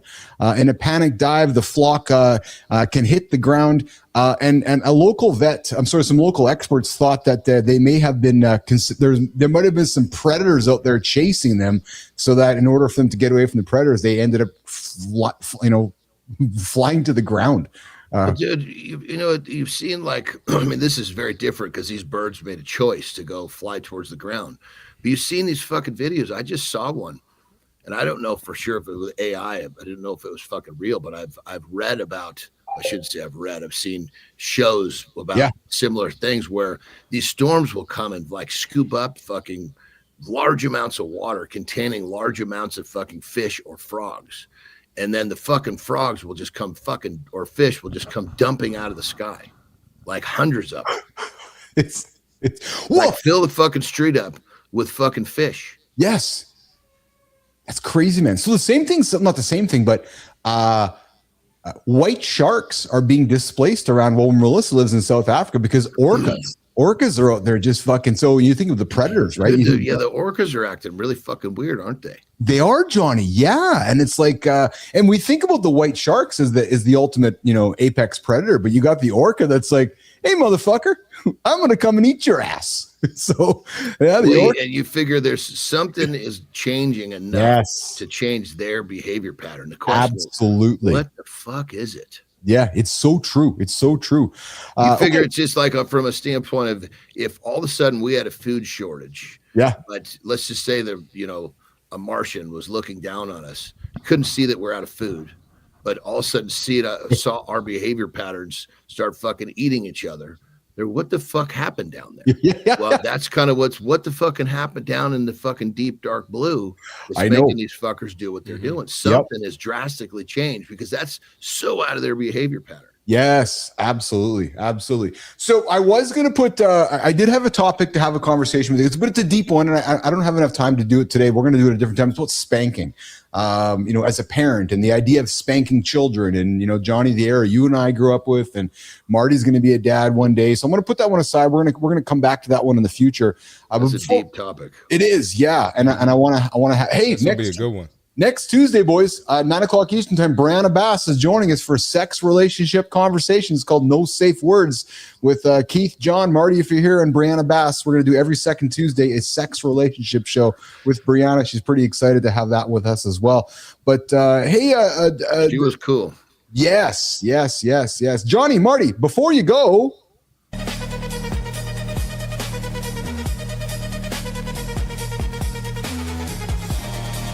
John, before you go, you need to see this.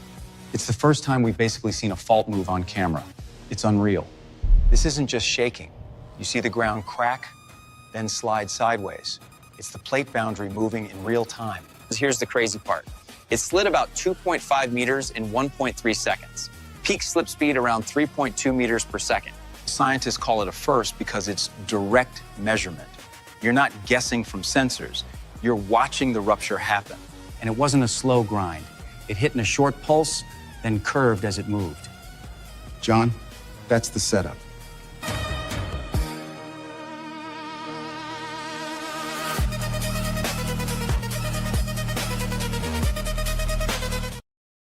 want to show you guys this clip here of the ground shifting. Marty, before you go though, so my dad says, Keith, did Johnny get a new truck? No, Dad. That's AI, John. So look in the top right corner, guys. You're actually going to see the ground move. So look in the top right corner.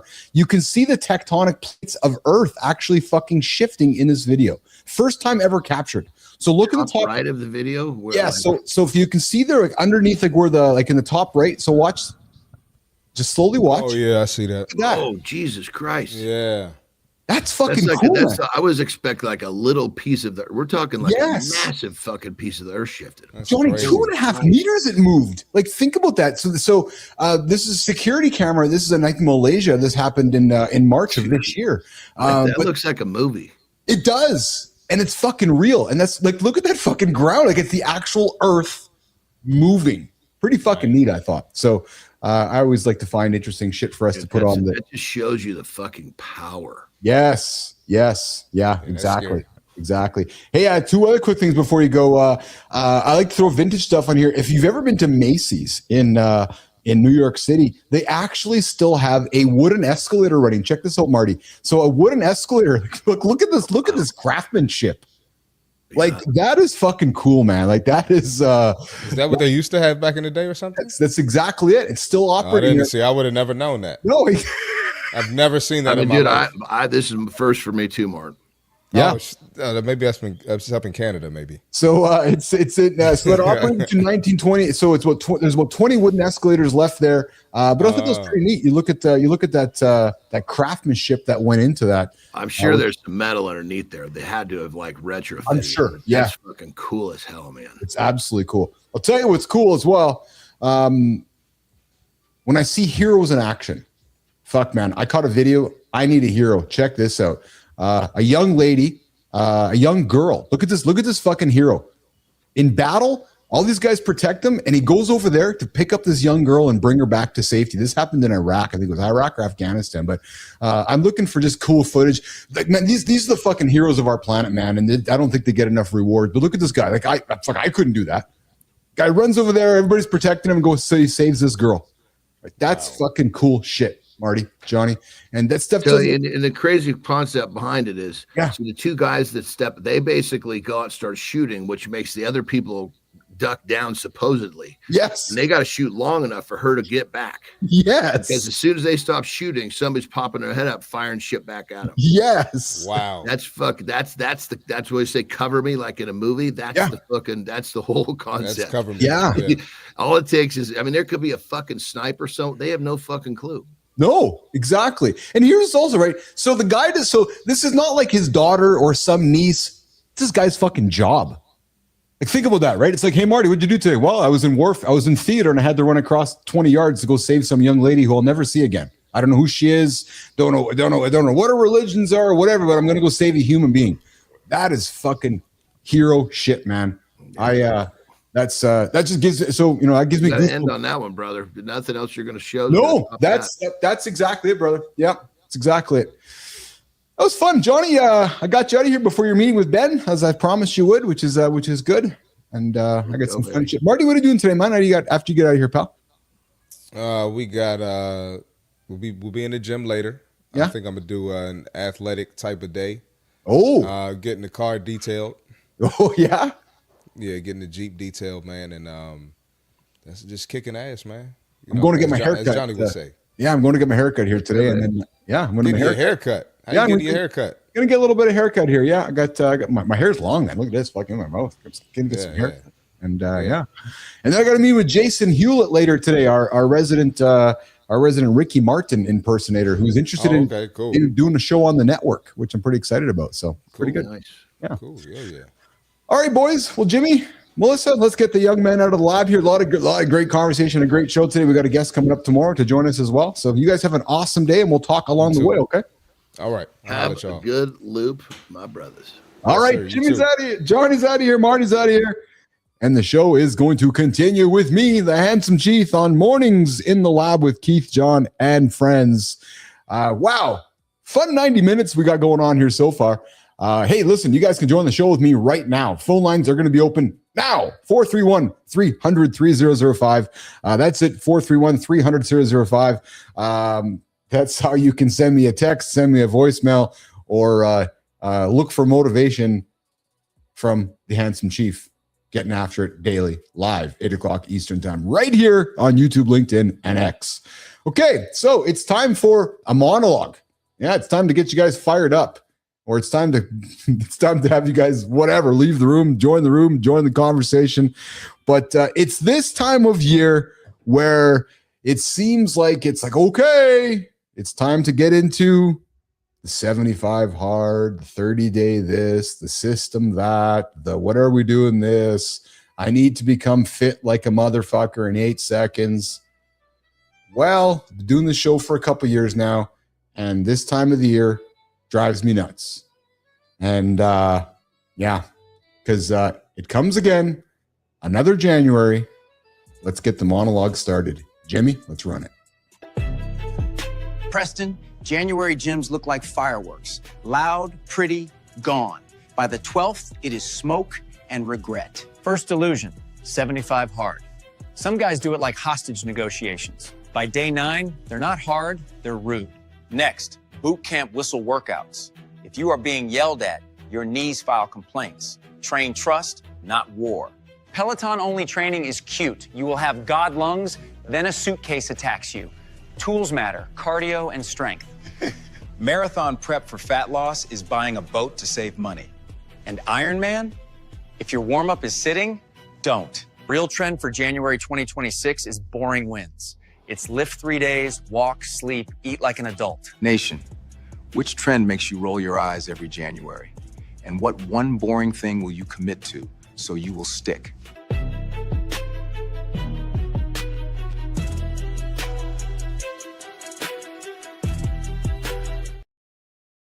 All right, guys. So this is not a hate on or hard on.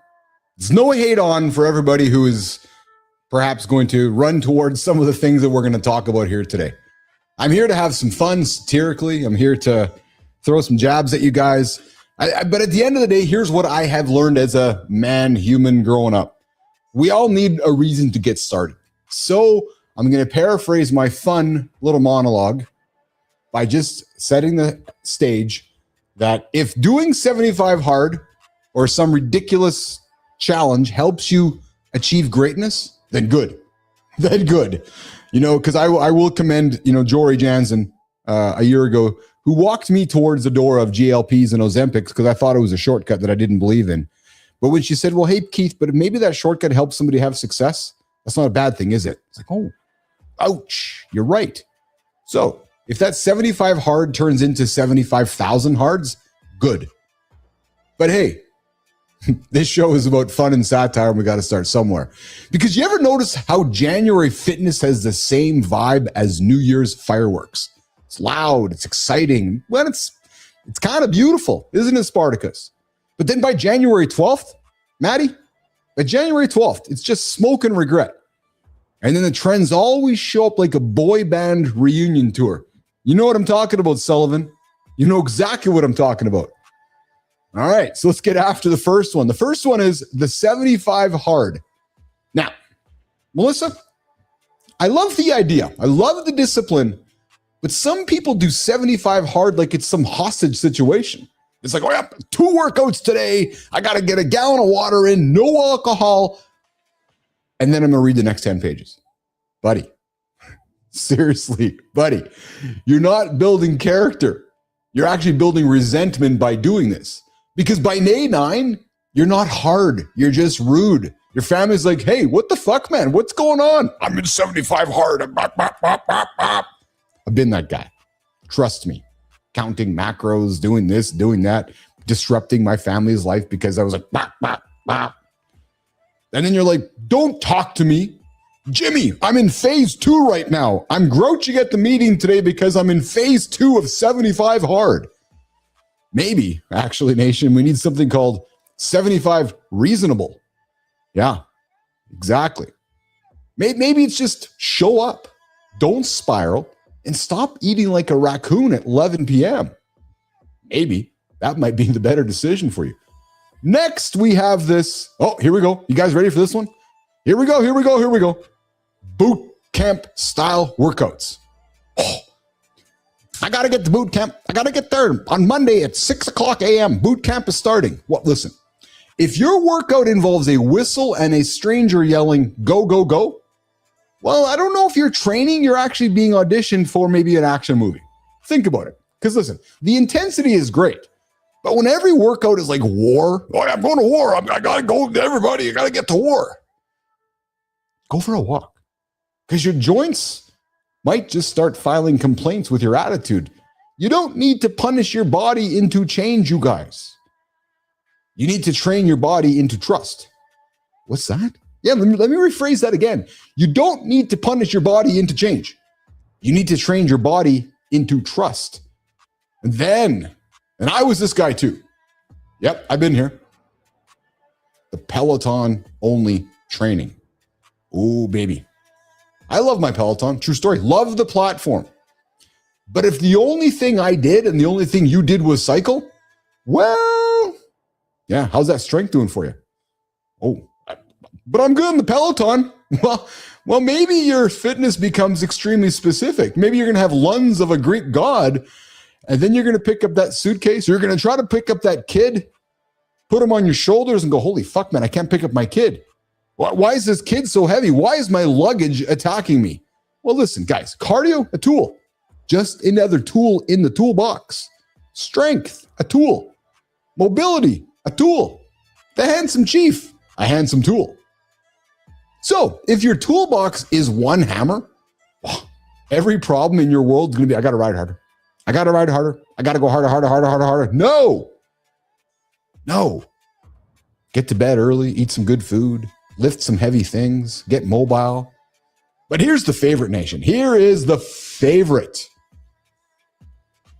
Jimmy. Yeah, I'm going to run a marathon. Marathon prep for fat loss. Yeah. That's like me saying, I want to save money, so I bought a boat. Listen, if your main goal is fat loss, you do not need 26 and a half miles. Maybe that is your goal, your milestone, your motivation. Oh, I hate it. You need motivation? No, you need consistency. You need protein. You need steps. You need sleep. You need fewer I deserved it desserts. You need fewer self-sabotaging behavior decisions. Again, nation, I've been there. Uh-oh, I'm down the path of self-sabotage. I'm down it. Oh, I got to stop. Because then the big flex trend becomes Iron Man style challenges. Oh yeah, we love these ones. Nothing screams, oh, I'm just going to avoid my emotions, like signing up to swim, to bike, and to do it all in 12 hours. I'm going to get it all done right fucking now. Well, hey, listen, if your current warm-up is sitting down, an Ironman, it's not a fitness goal. It's a cry for help with a bib number. How many people are going to buy the Goggins book over Christmas, over the holiday break, and go, I'm going fucking full on Goggins right now? Oh, yeah? Come see me next year. Go for a walk. Then we have these 30-day fitness resets. The reset is usually code for, well, I went off the rails, and now I'm doing a detox as an apology. Oh, my God. I love you, Mom. I'm doing a detox. I got the cabbage detox I'm doing right now. Oh, yeah? The cabbage detox, eh? Well, here's something. Your body doesn't need a reset. No. Your calendar needs the reset. You don't need to become a new person in 30 days. Because you know what happens, guys? And I've been here. I've been the yo-yo guy. True motherfucking story. 30 days I feel great. 31 I'm feeling shitty again. Oh yeah? 30, 60, 30, 90, 60, 120. Yo, yo, yo, yo, yo. Guys, I have been you. I am you. You do not need to become the kind of person who doesn't disappear when the motivation leaves. So, as we hit the diet holy war portion of the program right now, carnivore, keto, vegan. Oh yeah, there we go. I got a name for my diet now. Yeah. And these always show up in January. It's like, pick a team. Yeah. So I subscribe to these politics. I eat this food and I have these beliefs. Oh my God, really? I pick a team, hate the other teams, make it your identity. Maybe just eating some good, healthy foods. Look, if one of these works for you mentally, I said it at the beginning, if one of these works for you mentally or medically or ethically, or you've just found a groove, I got all the respect for you. All of the respect for you. But if you're doing any of them because you saw a guy on TikTok, yeah, I said TikTok, TikTok, TikTok. Yeah, you saw a guy on TikTok with abs yelling you at in his truck, going, you can do this, you can do this, you can do this. Well, I invite you to consider this. Just fucking relax. Because you know what? Next January is 12 months away. And most January diets don't fail from carbs or meat. Yeah. They fail from this one sentence. I'm going to be perfect starting right now. Oh my God. Is that what you're thinking? Perfection is the quickest route to quitting. You miss one day and suddenly you're like, oh, fuck. Well, I guess I'm going to go to Cinnabon now. No, start again. Because the real trend for January 2026 is this. What's the real trend? Boring. Boring wins. Just lift a few days a week. Walk more than you think you need. Pick a sandwich over a burger. Eat like an adult most of the time. Sleep like it's your job and stop treating fitness like a punishment for being human. Because January, it doesn't need your intensity. No. Jimmy, Melissa, Holroyd, Sullivan, Spartacus. January needs your consistency. Because the goal isn't going to be a different person by February. No. The goal is to be the same person, but sturdier. And that is a true motherfucking story. So this is your turn. Which trend are you sick of seeing every January, nation? And what's the one boring thing you're committing to instead? I want to hear from you. Drop it in the comments. Let's make January normal again. And it all starts right now. Nation, I'm not judging you. I'm just saying your face changes when somebody wins. It's loud. Today's community corner is 3 mirrors. Each one hits a different nerve. If you flinch, good. Mirror 1, jealousy. It's not hatred, it's fear with a mask. The fix is simple. If they can, I can. When it shows up, don't post, don't rant. Sit still for 60 seconds. Ask, what am I scared to chase? Mirror 2, unshakable energy. Selective caring, action over talking. If you're always competing, you're building enemies. Mirror 3, your space is coaching you. Light, noise, clutter, it all votes. All right, handsome chief, cut into it.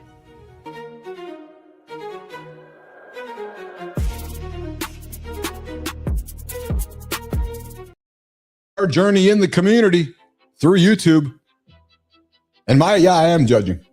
Robin Sharma says jealousy comes from believing in limited seats in the theater of dreams. Someone else's success means your loss. Oh, this is intriguing to me. I'm leaning into this one. You got to train your mind to see others' victories as proof of possibility. It's evidence. It's not a threat. I'm going to invite you to consider this. Use the mantra, if they can do it, I can do it. Ask yourself, why the fuck not me? Use me as an example. I want to be a talk show person like Billis over there. Well, then do it. Yes. Let's not compete. Let's collaborate. Let's support. Use meditation, use visualization, use prayer to rewire how you respond when you see someone else winning. And hey, when that jealousy arises, acknowledge it. Because I'm sorry that you're doing your fucking lame podcast once a week. How does Billis do it 5 days a week live? How do I do it? Jesus, Murphy. I'm jealous that he can do it and have 300, 400, 500, 600 people show up on a show every single day. But how come I can't do it? Damn it. I'm just fucking jealous. Really? No. Maybe you want to ask yourself this. What is it about their winning that brings up your not enoughness? Oh, maybe you snooze. Maybe you stay up late at night. Maybe you run through the kitchen acknowledging self-sabotaging behavior. Well, here's something to consider. Maybe using silence, using stillness, observing to move through it all. Because jealousy has nothing to do with me, nothing to do with the other person. Fuck, man, it's actually you. It reveals your own fears and your scarcity that needs healing. So, who are you secretly jealous of? And what does that reveal about you and what you're afraid to pursue? Is it real jealousy or is it your own fucking mirror? All right. Spartacus, I take things day by day, can't control the uncontrollable. You're absolutely right. And we got Sullivan saying, I do a full body workout 2 times a week for 3.5 months so far, keeping it simple. We'll expand to 3 days later in February. Well done, Sully. And of course, I know you're getting your life expectancy work in as well. Happy belated birthday, my brother.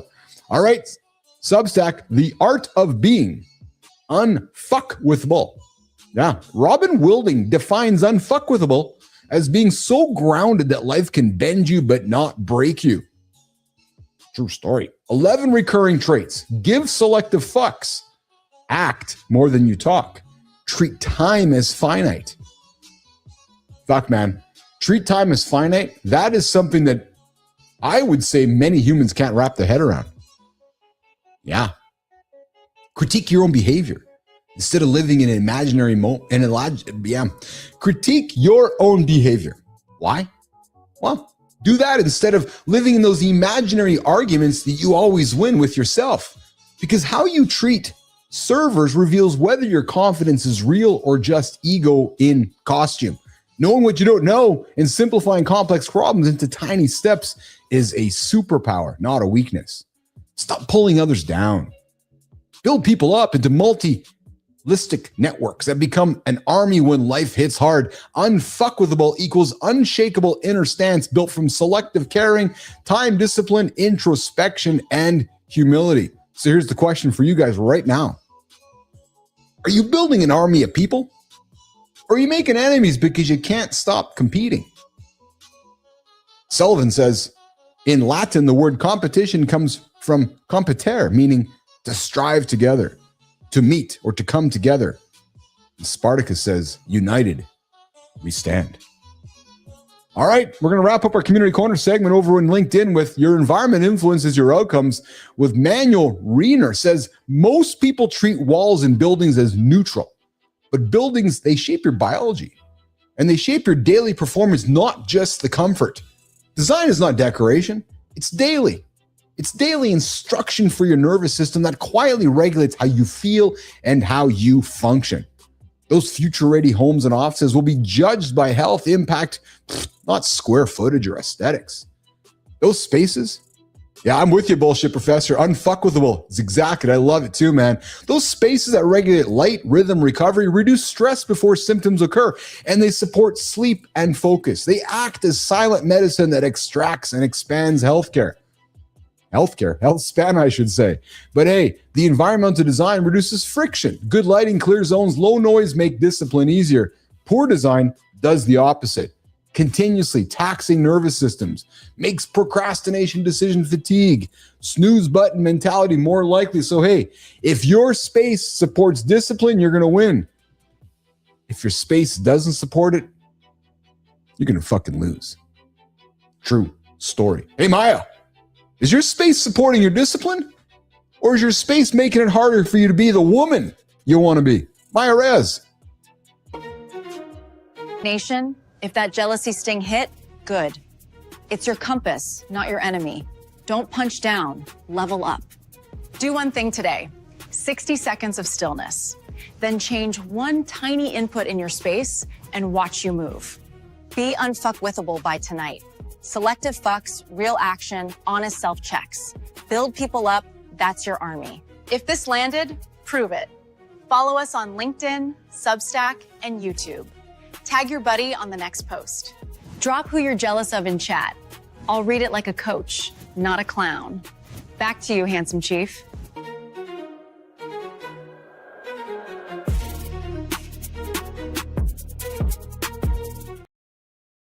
All right. Wow. As John Kraske would say, wow. Speaking of Kraske, Billis and Kraske, Swadar, and Spurnaway dropping the show here in a couple weeks called The Feed. Yes, we are digging into some fun conversations happening on the satire of LinkedIn. Man, have you guys seen the sexy selfies lately? The thirst traps, the hey, I'm back. Jimmy, what is it with people that leave LinkedIn for a few days and they make the obligatory, hey, I'm back. Who the fuck cares? Oh, but I'm back. Yeah. Love all. So we're going to have some conversations on a show coming up we're dropping called The Feed. Of course, next week on Tuesday, we got Brianna Bass, 9 o'clock Eastern time, called No Safe Words. We're talking sex, relationships, etc. And then, of course, we have the resident Dr. Petrocelli.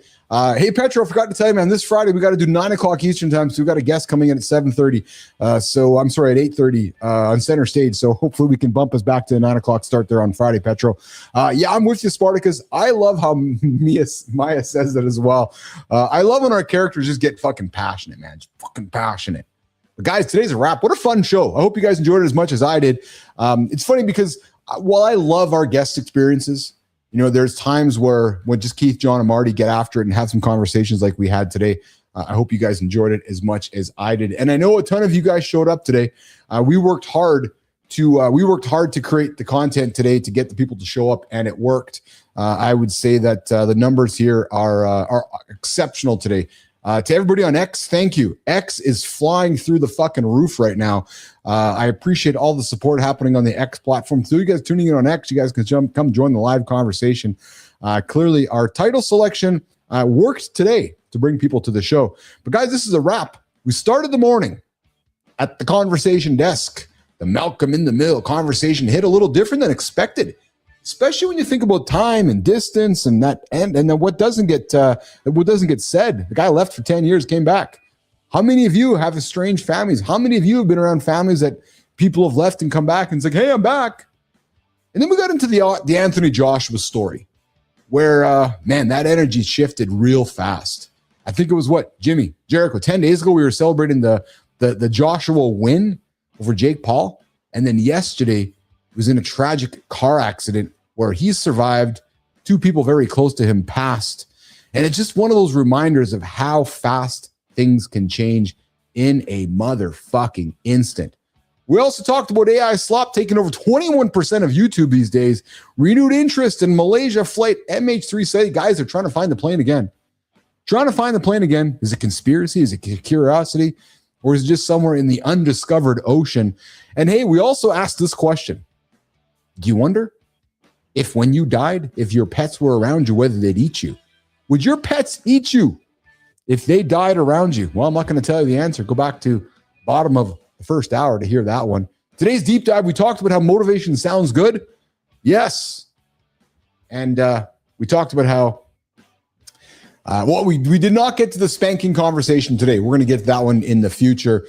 Morning Focus was a reality check. January fitness delusions are easy to fall into, especially when that calendar flips. And I set the start of the show like this, man. If you're waiting till Monday, that's January 5th. You get one. If you wait longer, you're January 12th. You're actually in the middle of January. Guys, just get started right now.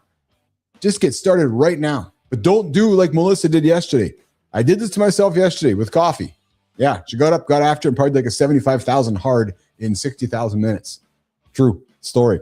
Okay, guys, listen. Reflect on specific standout moments from the show today. Yeah, that's what I want you to do. Yeah, exactly, Melissa. I just said that out loud here. Listen, guys, I appreciate you guys tuning in with us today. And if you are new to the lab, well, welcome to Mornings in the Lab with Keith, John, and friends. And if you've been lurking, I'd appreciate a like. I'd appreciate a subscribe. And I got an invitation. Would love to have you join the Mornings in the Lab community and join us live every weekday, 8 o'clock Eastern time. We'll be back in less than 12 hours. Our guest tomorrow almost joined the Dixie Chicks as their drummer. Yeah, but these days, Tapio Ikonen teaches people how to close deals. That's going to be another interesting conversation. Let's get out of here, nation. Let's get after it today. Get up, get after it. Join us live, 8 o'clock Eastern time, right here. YouTube, LinkedIn. Thank you, Spartacus, and X.